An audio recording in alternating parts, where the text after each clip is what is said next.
to hand it over to Henry Price and Emily Pratton. We're really excited to have these guys with us here today. We came across their work in the summer because they contributed a really excellent paper to our summer edition of Alluvium, which was Futurity in Crisis.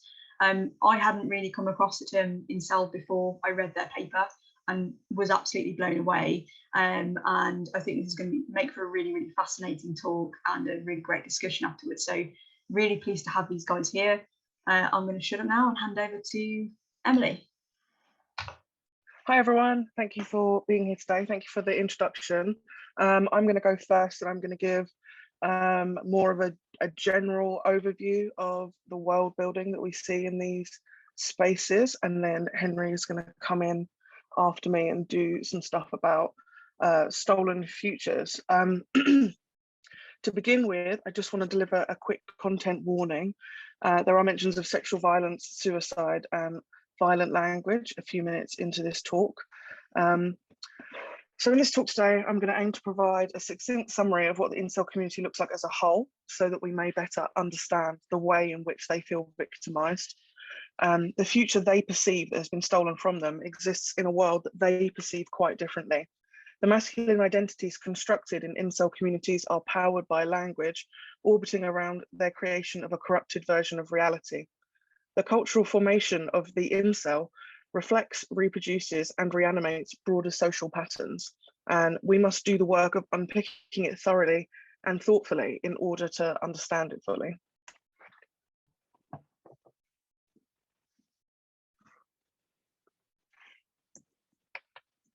Cool. Sorry. Digital sociologist Jesse Daniels has written that the global network of communication provided by the internet has established a phenomenon known as translocal whiteness, a form of white identity not reimagined entity that transcends geography and is linked via a global network.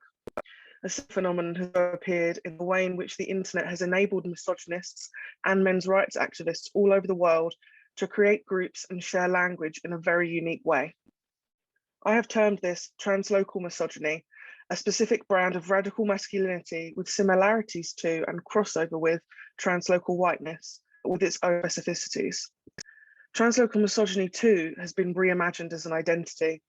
It has transcended cultural and physical boundaries, flourishing in a way as a result of the geographic exploration and communication tools provided by social media and ubiquitous mobile computing. This network of new identifiable communities of cisgender heterosexual men and boys concerned men's rights and anti-feminism is referred to colloquially as the manosphere. I want to mention here that not every single man or boy in this subscribes 100% to the belief system I'm describing today. Individuals participate in various ways and invest in varying amounts. My goal here is to focus on some of the main linguistic patterns and ideas and highlight the way in which they both enable this phenomenon and allow it to endure. So language plays a key role in structuring incel as a group who have positioned their identity around the fact that they are involuntarily celibate. The main assumption incel ideology has curated about dating and sexuality is that it is women, and that is gifted to them by advances in feminism, that are responsible for their perceived lack of access to sex. This is a community with a keen sense of self.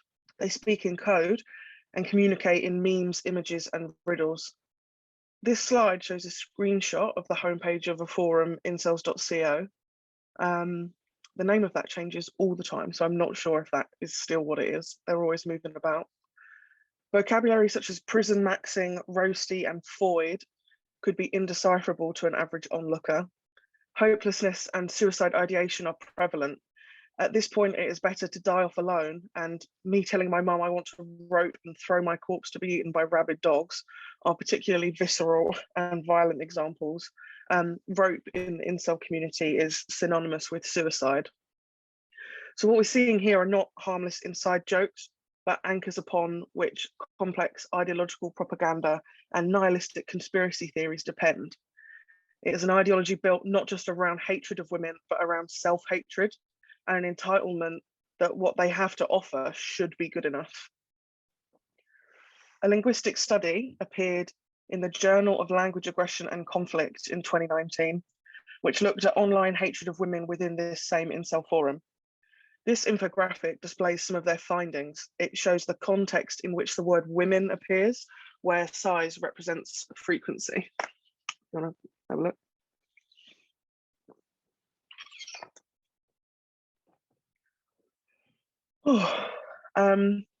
So modal verbs like should and ought are common, illustrating a pattern of obligation and necessity.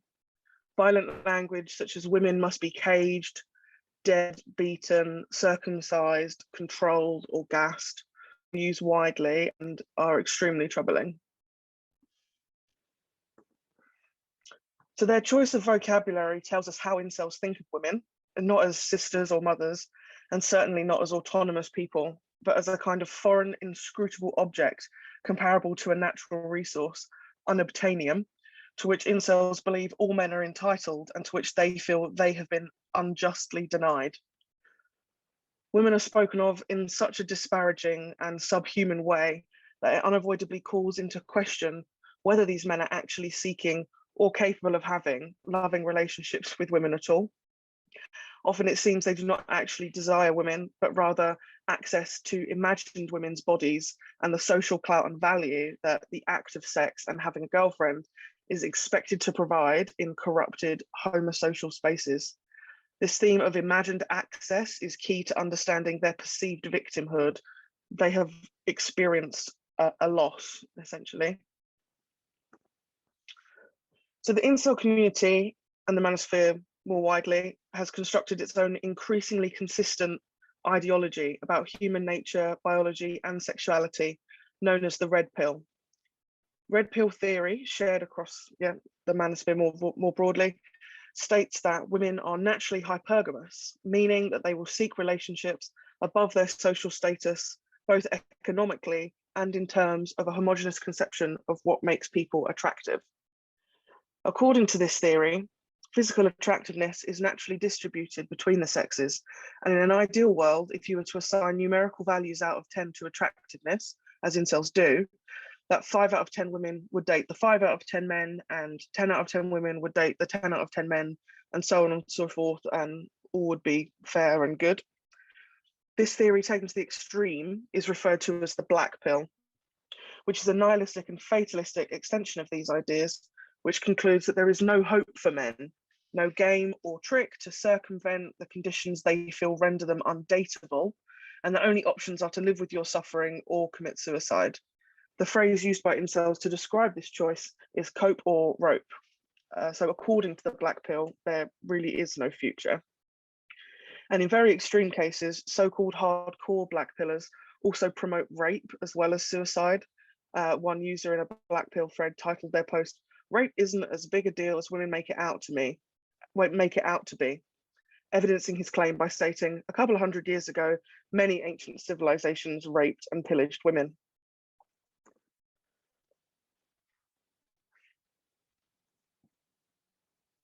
One second.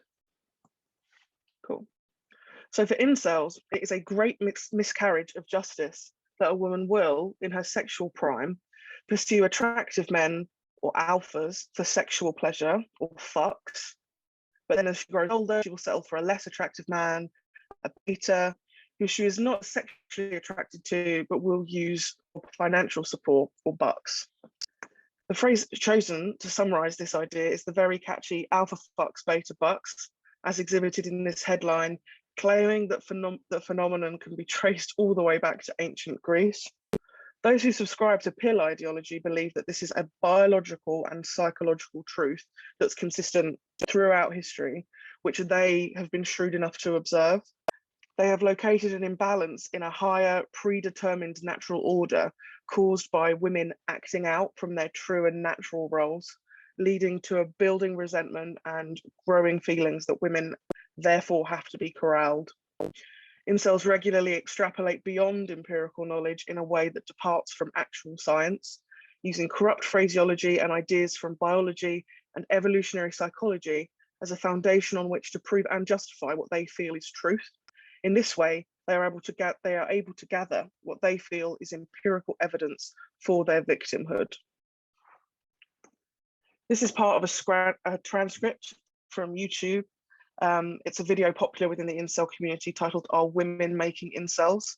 I think this is quite a useful example of some of the ideas discussed so far.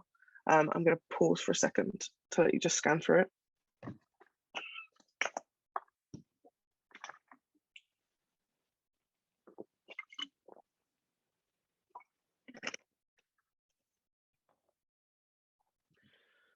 So here he cites hypergamy and sexual liberation as a great source of injury for men.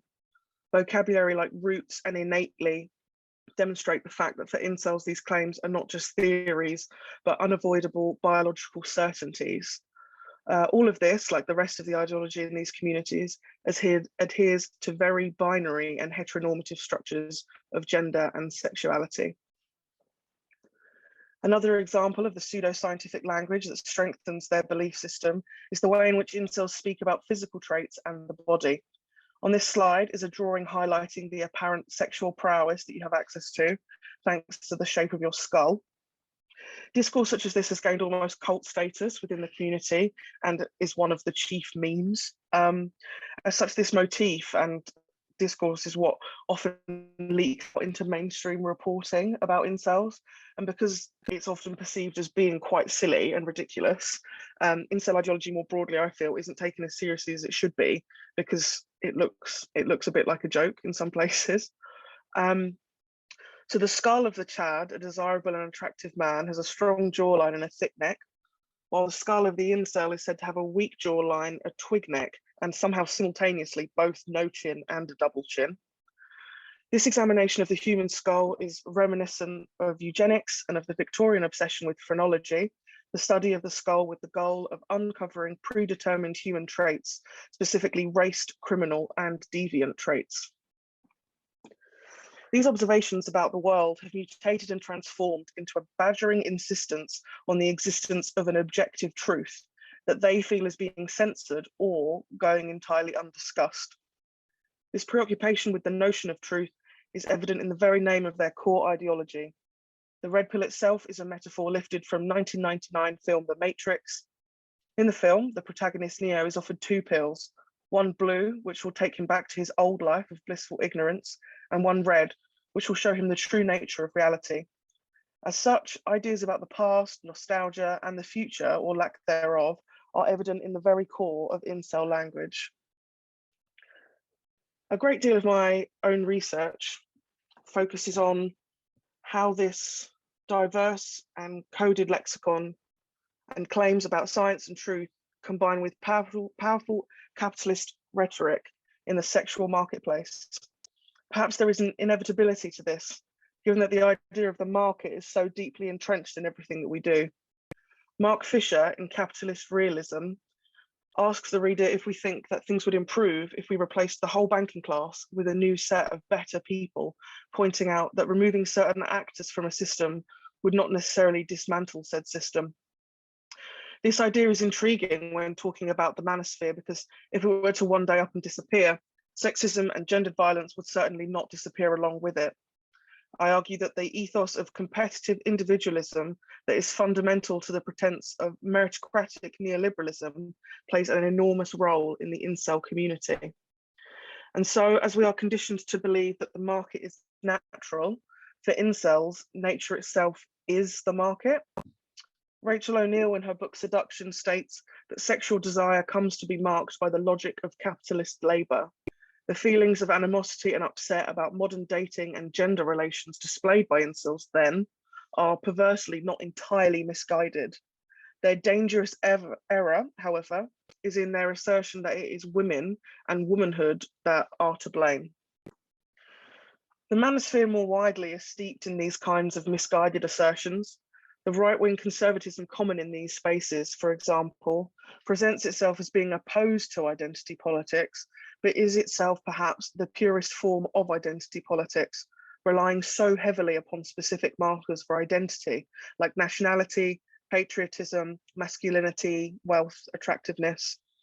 They are the victims, but for them, crucially, the source of their specific into patriarchy, but instead feminism and women. Moreover, this tendency to rely so heavily on fixed categorizations has resulted in a troubling alignment between sexual and gender identity with political identity. They believe that if you are right-wing, you are more of a man, whilst if you are left-wing, you are less of a man. They are asserting that in order to perform what they feel is true masculinity, you have to be as straight, cisgendered, sexually active, and as conservative as possible. Therefore, incels who are predominantly straight, cisgender, and conservative feel primarily inhibited by their lack of access to sex they feel entitled to. Their inability or perceived inability to have sex means they cannot fully access the hypermasculine ideal that's being coded in these spaces. Moving forward, I'm exploring theoretical work that engages with these themes of corrupted language, truth, and twisted realities.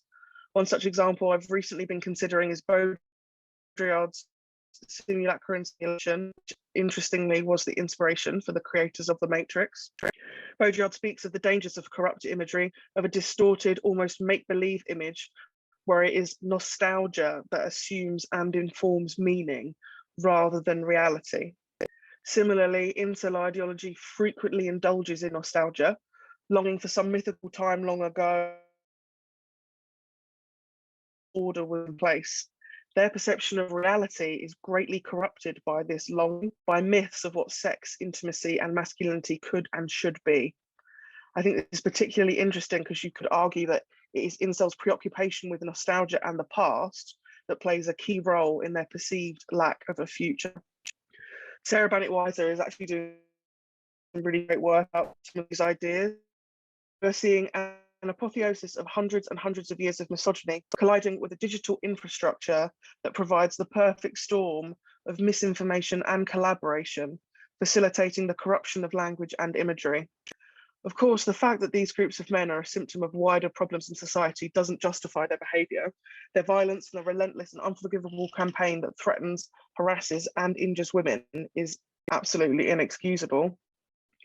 But it is important to remember throughout our investigation, this all was not created in a vacuum, and the perceptions of masculinity and the deep-rooted sexism we see in these narratives are products of a particular kind of neoliberal outlook, colliding with the misogynistic worldviews that mediate intimacy and gender relations.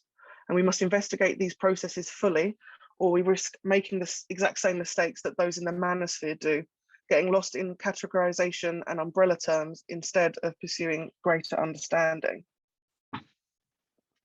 Thank you, Emily. That was absolutely fascinating. I think we lost you for about 10 seconds just before the end of your conclusion. But okay. Yeah, so you might need to recap slightly just before your. Do that. So should I just read the conclusion again? I'd be happy for you to do that if everyone else is. Okay. Yeah. Cool. Imagine if everyone was like, no, I've had enough, please be quiet. To conclude, I said, it is language that structures the manosphere and the ideology of groups within it. Cryptic and coded vocabulary makes it seem impenetrable, while pseudoscience and capitalist sentiment make it seem coherent and persuasive enough to endure and to spread. We are seeing an apotheosis of hundreds and hundreds of years of misogyny colliding with a digital infrastructure that provides the perfect storm of misinformation and collaboration, facilitating the corruption of language and imagery. Of course, the fact that these groups of men are a symptom of wider problems in society does not justify their behaviour. Their violence and the relentless, unforgivable campaign that threatens, harasses, and injures women is inexcusable. But it is important to remember throughout our investigation that this was not created in a vacuum. The perceptions of masculinity and the deep-rooted sexism we see in these narratives are products of a particular kind of neoliberal outlook, colliding with the misogynistic worldviews that mediate intimacy and gender relations. We must investigate these processes fully, or we risk making the same mistakes those in the manosphere do, getting lost in categorization and umbrella terms instead of pursuing greater understanding. Perfect. Sorry about Thank you. No, not at all. That's great. Thank you very much. Really fascinating stuff. I think what we might do is just go straight to Henry then, and then we'll do kind of Q&A for you both at the end, if that's all right. Yeah. Thank you, Henry. That was great. Thanks, Emily. I think there was, yeah, some really important things, particularly the stuff around kind of the use of marketized language around sexual intimacy. I think is really, really important to studying incels, and actually, you know, much wider kind of more mainstream cultural phenomena as well. So my name's Henry. I'm working as a research fellow at the moment at Birmingham, but my doctoral thesis work was on contemporary forms of anti-feminism. So that's kind of where I come from with this. So obviously I'm really happy to be able to speak to you about some of the stuff I've been doing recently. I do have like a really bad cough, so I might have to pause at 1 or 2 moments. But what I want to talk about today really expands on aspects of the article that me and Emily co-wrote for the Alluvium issue on lost futures, insofar at least that this narrative of a lost, oh, you know what, I should probably share my screen first, shouldn't I? And show you my this what I'm talking about today expands on this article insofar as this narrative of a lost, or more accurately a stolen future, is, I would argue, absolutely fundamental to the incel worldview. And it is this worldview which differentiates incel from mere involuntary celibacy. And that sounds like an obvious point, but I think it's very important as a basic thing to kind of agree that the two are very different phenomena. So in doing this, I'm hoping to propose a slightly different way of looking at and studying the incel phenomenon. While the article that me and Emily wrote looked very closely at 2 specific texts of some notoriety in incel spaces, these observations today are drawn from a much broader array of sources. And so hopefully it's the case that you won't have to have read the article for this to make sense. Before diving in, I'd just kind of echo what Emily said, that there are references to misogynist ideas and sexual violence and suicidal ideation. So another content warning for this. Okay, so I'm assuming that most people here at least are vaguely familiar with incel, and I don't want to repeat too much of what Emily said, but just to briefly state the basics. Incel is one group in this loosely affiliated network of mostly online communities known as the manosphere, which typically share this central diagnosis that in contemporary society, men and masculinity are threatened by a feminist ideology that's been absorbed into all the major vectors of power, legal, political, cultural, at least in the Western world. The other groups would be men going their own way, pickup artists, and male activists that all have an interventionist prognosis or advice for their adherents. So they all have a kind of a route out, as it were, even if that route is essentially exit in the case of men going their own way. So collectively, yeah, this diagnosis is known as the red pill, taking its cue from the Matrix film that Emily mentioned. And in contrast to the other manosphere groups, incels believe that there is no overcoming this perceived plight and the odds that are stacked against them. And any attempt to try to overcome those odds is futile and, in the diction, cope. So this realization and subsequent resignation and attachment to defeat, to use Wendy Brown's term, is commonly referred to as taking the black pill. And while this term's usage has certainly become more widespread and its meaning diffused online in recent years, using the term black pill in incel spaces still denotes a series of much more specific claims. I did want to briefly just mention some of the kind of methodological issues that come up when kind of discussing how to research groups like incel. Contemporary research on the manosphere does apply a range of research methods, including physical ethnographies of those communities which do have in-person meetings, thematic analyses of key texts, macro content analyses of thousands of messages across different platforms. As a phenomenon which really only speaks its name in online spaces, pursuing the kind of physical ethnography that Rachel O'Neill, for instance, achieved with the pickup artists in her book Seduction, is both very difficult, but also not reflective of the actual environments in which incels communicate with one another and how their worldview has been constructed.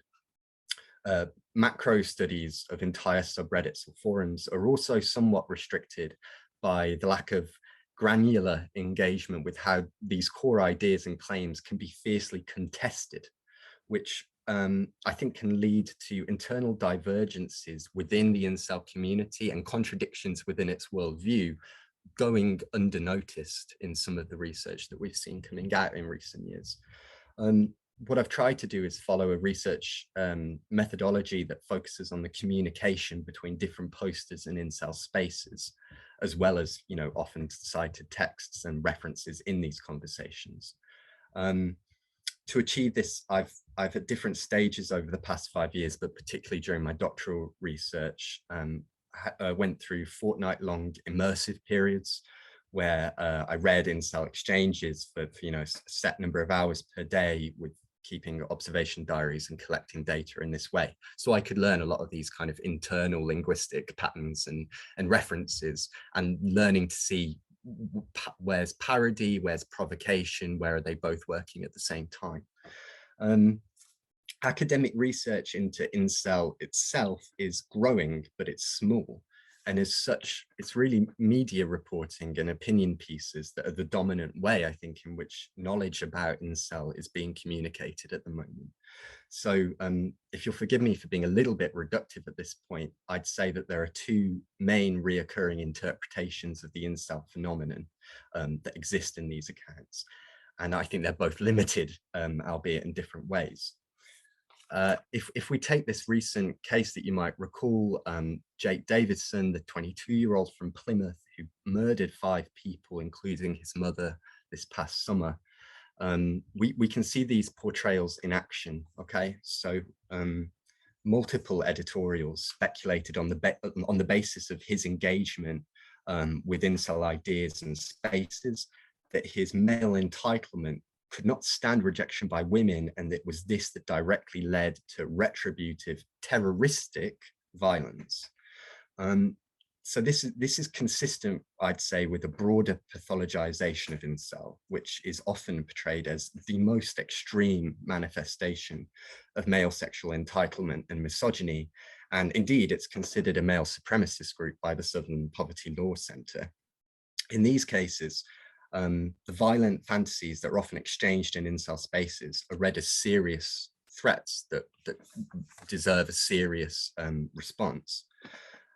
There is, however, alternatively, another thread of analysis that has become more prominent, I'd suggest, in the last couple of years, and which to some degree relates to the mainstreaming of a culture war type dynamic, in which incel is framed as this kind of unvarnished window into the reality, the cruel reality of hyper-competitive dating practices in a culture which is in which masculinity is supposedly de facto denigrated.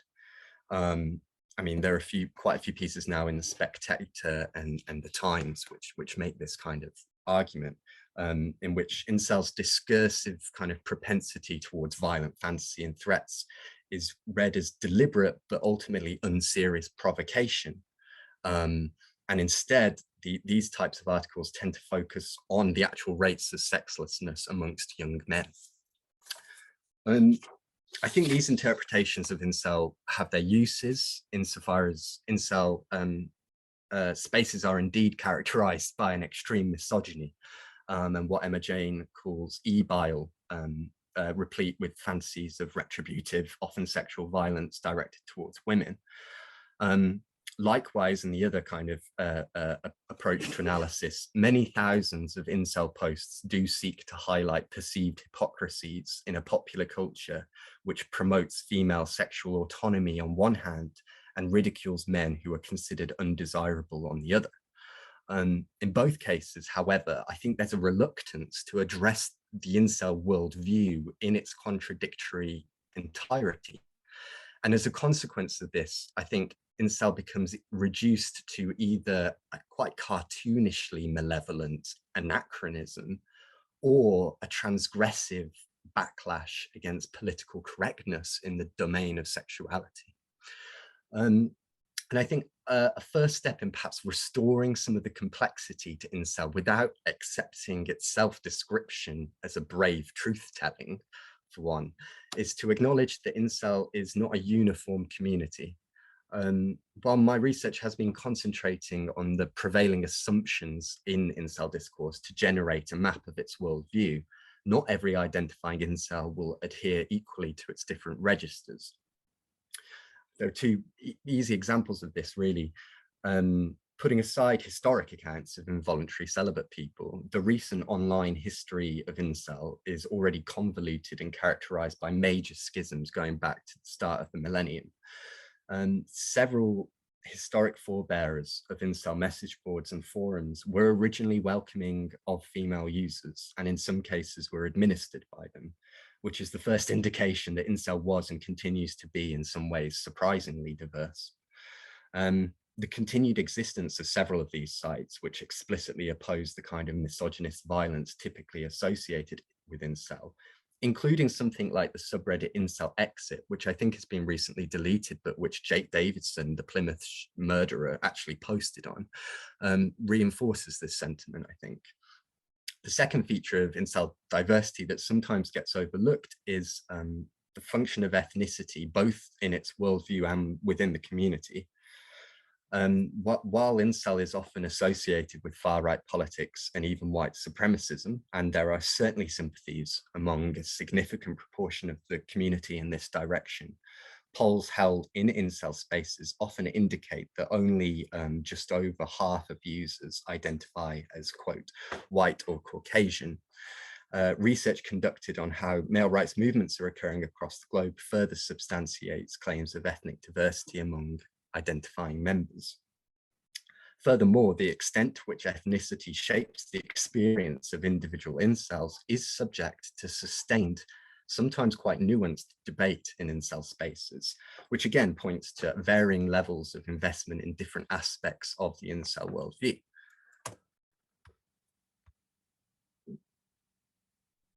Okay, so based on my research then, it's my claim that incel is both a community of individuals who hold different interpretations of what it means to be an incel, a culture with reoccurring themes and its user-generated media content that Emily did a good job at covering somewhat, and an all-encompassing worldview.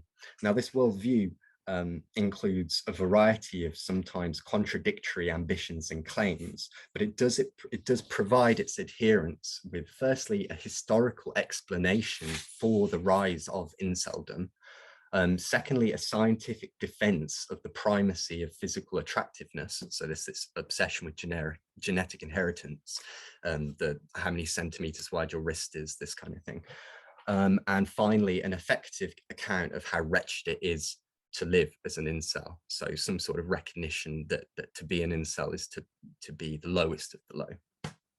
So it's this black pill worldview that differentiates incel from involuntary celibacy, as well as parts of the rest of the manosphere, and which also to some degree substantiates the links made between incel and misogynist violence.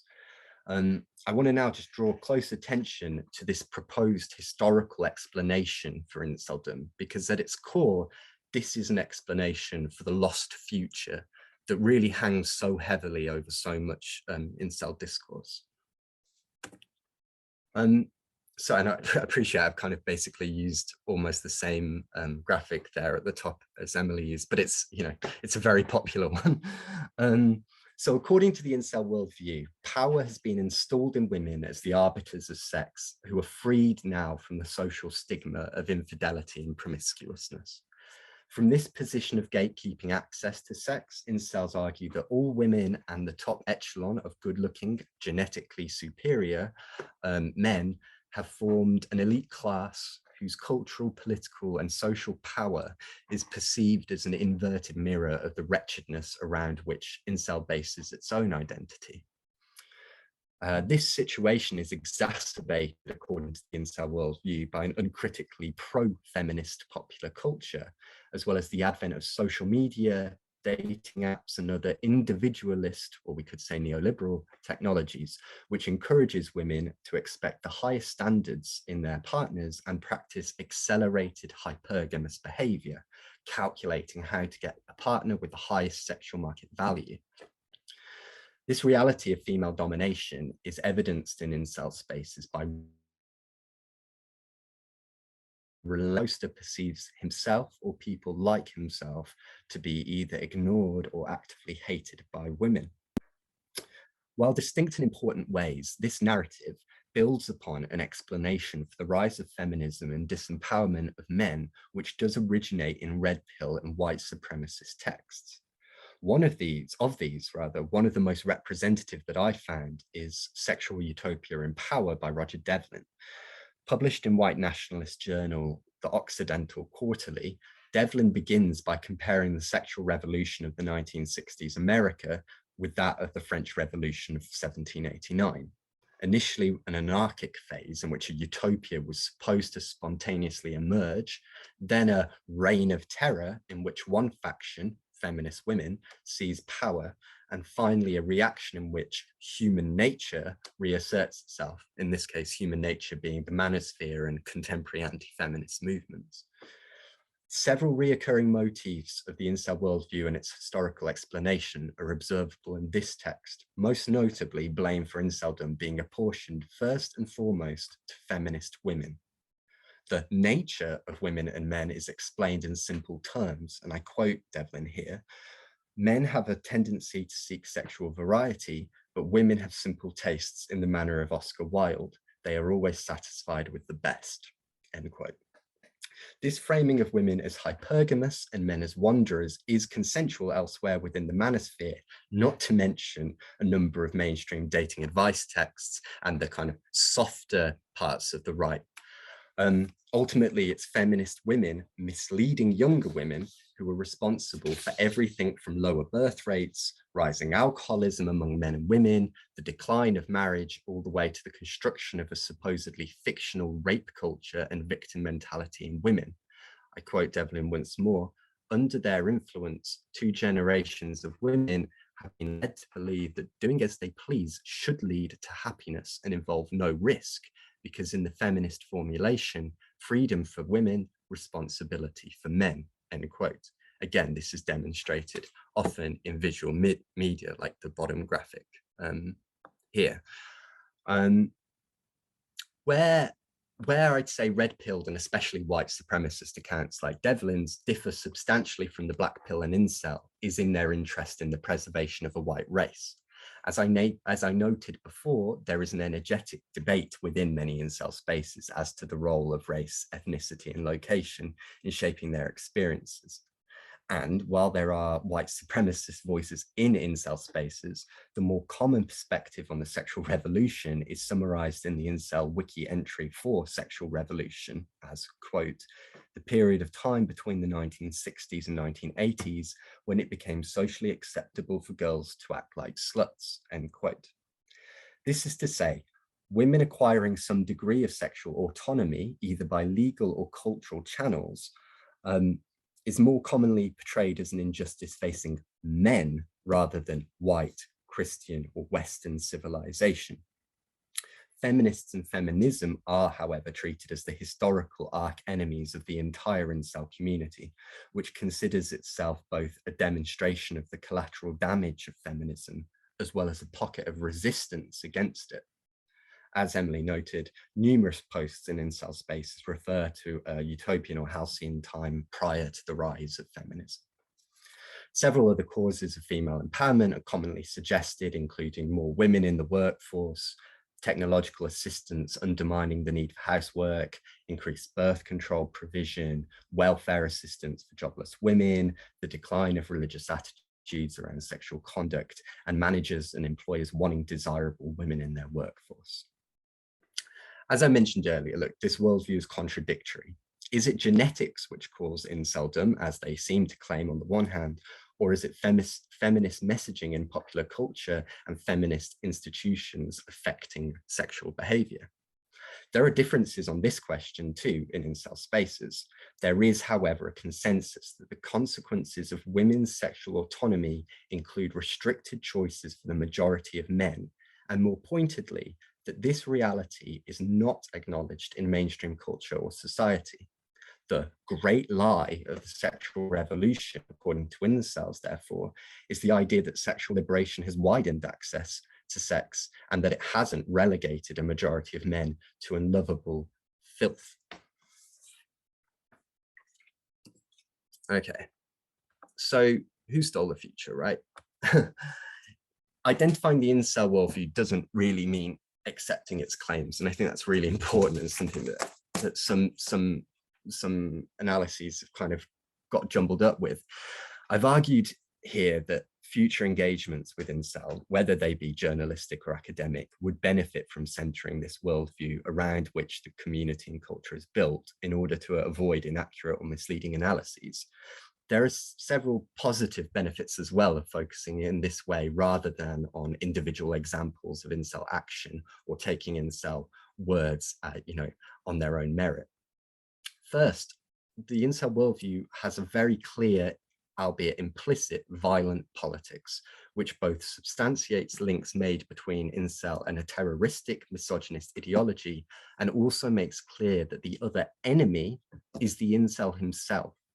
The incel worldview bemoans the theft of a future for a whole class of men, and the agents are responsible. The agents responsible are clear. Feminists who have become empowered since the sexual revolution, the men who facilitated this empowerment, the young women whose exercising of sexual agency is an affront to the incel suffering, and the incel himself who believes himself to be genetically inadequate. As one of the genuinely transgressive aspects of the black pill and incel worldview is the wholesale rejection of self-improvement mentalities or technologies, this only leaves two options for the incel.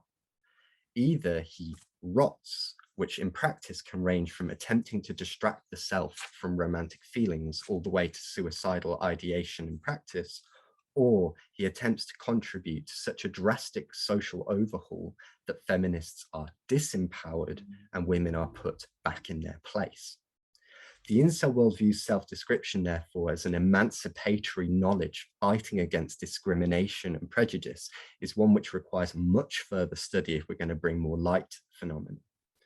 Finally, a close examination of the incel worldview and how it manifests in its online centers highlights how unhelpful it is to the individuals who adhere to it. As I've already detailed, incel is distinguished from other manosphere groups by its profound hopelessness, and this informs so many interactions in incel spaces. Numerous descriptions of social isolation, suicidal ideation, self-hatred, and a fear of life passing them by characterize nearly every incel platform. However, the incel worldview provides no solace or advice. It is presented and policed as a cruel reality, and posters who contest it are often treated with contempt or banned from these spaces. Future research into the way in which incel promotes violence against the self and how this manifests in cyberspaces, of the sort recently conducted specifically and somewhat tragically on incel suicide posts by Daly and Laskatov, would further develop our understandings of what kind of threat incel poses to its adherents, as well as feminists and women more generally. And I think my throat is about to go, so I'm going to end it at that. Thank you.